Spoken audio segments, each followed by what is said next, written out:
Hello friends, welcome to Mona ideas. இன்றைக்கி நம்ம சேனலில் என்ன பார்க்க போகிறோம்னா சிக்கன் பிரியாணி. வாங்க வீடியோக்குள்ளே போகலாம், எப்படி செய்கிறதுன்னு பார்க்கலாம். இப்போ அதுக்கு என்னென்ன பொருள் வேணும்னு பார்த்துடலாம். கசகசா, சோம்பு,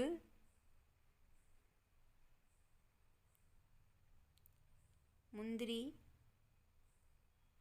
கிராம்பு, இப்போ நம்ம பட்டை, அந்த பூ, இதெல்லாம் நம்ம பிரியாணி மசாலாவில் வாங்குவோம்ல, அதையெல்லாம் எடுத்து வச்சுக்கலாம். அது போக அந்த இலை, அப்புறம் இஞ்சி, பூண்டு, அப்புறம் ரோஸ் இதழ்கள், இது எல்லாத்தையும் எடுத்து வச்சிட்டோம். எடுத்து வச்சுட்டு பெரிய வெங்காயம் 3 பெரிய வெங்காயம் கட் பண்ணி வச்சுருக்கோம். அப்புறம் 2 பச்சை மிளகாய், கருவேப்பிலை, அதுக்கப்புறம் தாளிக்கிறதுக்கு கொஞ்சம் பெரிய வெங்காயம் எடுத்து வச்சுருக்கோம். அவ்வளோதான், இதெல்லாம் தாளிக்க தேவையானது. அதுக்கப்புறம் கொத்தமல்லி, புதினா,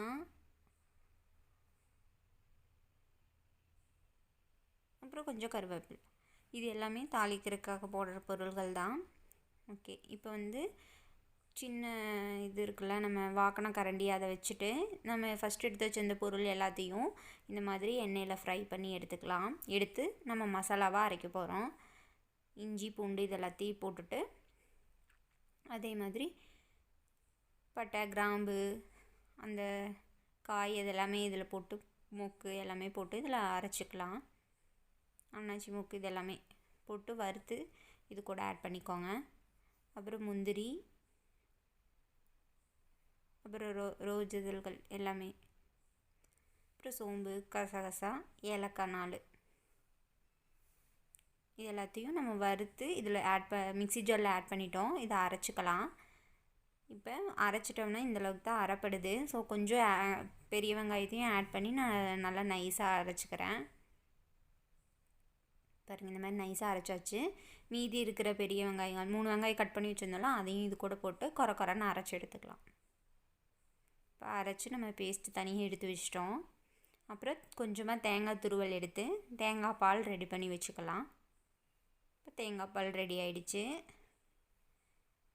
நெக்ஸ்ட்டு ஒரு தக்காளி மட்டும் தாளிக்க அரிச்சு எடுத்துக்கலாம். அப்புறம் சிக்கனை நல்லா சுத்தமாக கழுவி தண்ணியெல்லாம் வடித்து எடுத்து வச்சுருக்கேன். இப்போ குக்கரில் நெய், அதுக்கப்புறம் கொஞ்சமாக ஆயில் விட்டு அதோட தாளிக்க எடுத்து வச்சுருந்த பொருள்கள் எல்லாத்தையும் நம்ம இதுக்குள்ளே போட்டுட்டோம். அதாவது அந்த பிரியாணி இலை, மிளகாய், கருவேப்பிலை, கொஞ்சமாக எடுத்து வச்சுருந்த வெங்காயம், தக்காளி, இது எல்லாம் போட்டாச்சு. போட்டு இது எல்லாம் வணங்கட்டும். இதெல்லாம் வணங்கிட்டு இருக்குது. வணங்கினதும் நம்ம அரைச்சி எடுத்து வச்சுள்ள வெங்காயம் விழுது எல்லாமே இது கூட ஆட் பண்ணிக்கலாம்.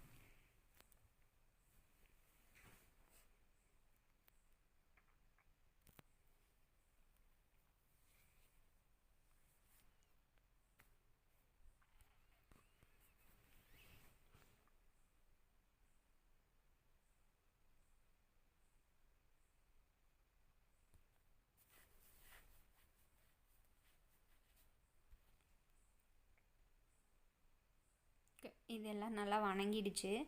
வணங்கினதுக்கப்புறம் நம்ம எடுத்து வச்சுருந்த சிக்கன் இருக்குங்களா, அதையும் இது கூட ஆட் பண்ண போகிறோம். சிக்கன் ஆட் பண்ணிட்டோம். ஆட் பண்ணிவிட்டு இந்த மசாலாவோட நல்லா கலங்குற மாதிரி நல்லா கலக்கி விட்டுக்கலாம். நல்லா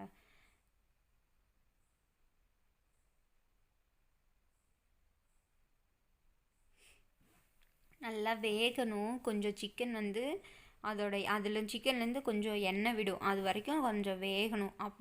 அப்போ தான் விசில் விடுறப்ப நம்மளுக்கு சாப்பாட்டோடு சேர்ந்து சிக்கனும் நல்லா வெந்திருக்கும். இப்போ நம்ம புதினா, கருவேப்பிலை, கொத்தமல்லி இது எல்லாத்தையும் நம்ம இது கூட ஆட் பண்ணியாச்சு. ஆட் பண்ணி நம்ம மூடி வச்சிடலாம். இப்போ மூடி வச்சு வெந்துருச்சு. வெந்ததுக்கப்புறம் என்ன பண்ணுறோன்னா, பிரியாணி மசாலா நான் கொஞ்சம் ஆட் பண்ணுறேன். அதிகமாக ஆட் பண்ண வேணாம், கொஞ்சமாக ஒரு 2 ஸ்பூன் அந்த மாதிரி ஆட் பண்ணிக்கோங்க. இப்போ நான் பிரியாணி மசாலா ஆட் பண்ணியாச்சு. ஆட் பண்ணிவிட்டு நல்லா மிக்ஸ் பண்ணி விட்டுக்கலாம். மிக்ஸ் பண்ணி ஒரு 2 நிமிஷம் மூடி வச்சுக்கலாம். பாருங்க, நல்லா இந்த எண்ணெய் விட்டுருக்கு. சிக்கன்லேருந்து அந்த எண்ணெய் வந்து நல்லா விட்டுருக்கு வெளியில். பார்த்திங்களா, இந்த அளவுக்கு வந்துடும். இந்த மாதிரி வந்துட்டு தேவையான அளவு உப்பு போட்டு நல்லா மிக்ஸ் பண்ணிக்கலாம். மிக்ஸ் பண்ணிவிட்டு நம்ம அரிசி ஊற வச்சுருக்க அரிசியும் இது கூட ஆட் பண்ணிக்கலாம். ஆட் பண்ணியாச்சு. இப்போ நான் வந்து 2 டம்ளர் அரிசிக்கு 3/4 கிலோ சிக்கன் போட்டு நான் இது ரெடி பண்ணியிருக்கேன். இதே மாதிரி நம்ம அரிசிக்கு தகுந்தாலும் நம்ம சிக்கன் இது எல்லாமே அதிகப்படுத்துகிறப்ப நம்ம மற்றதையும் எல்லாத்தையும் அதிகப்படுத்தணும். இப்போ அதே மாதிரி கொஞ்சம் மஞ்சள்தூள் மிளகாத்தூள் போட்டு தேவையான அளவு தண்ணி ஊற்றியாச்சு.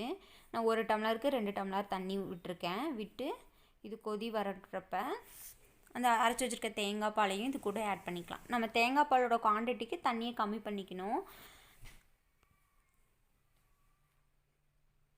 இப்போ அந்த தேங்காய் பால் தண்ணி ஊற்றினதும் நல்லா கொதி வரட்டும். பாருங்கள், கொதி வந்துடுச்சு. இப்போ உப்பு காரம் எல்லாம் பார்த்துட்டு நம்ம விசில் போட்டு விட்டுறலாம். ஓகே, 2 விசில் விட்டு இறக்கிக்கலாம். இறக்குனா அவ்வளோதான், பிரியாணி ரெடி. ரொம்ப பளபளன்னு நீட்டாக இருக்கும். அதே மாதிரி சிக்கனும் நல்லா வெந்திருக்கும்.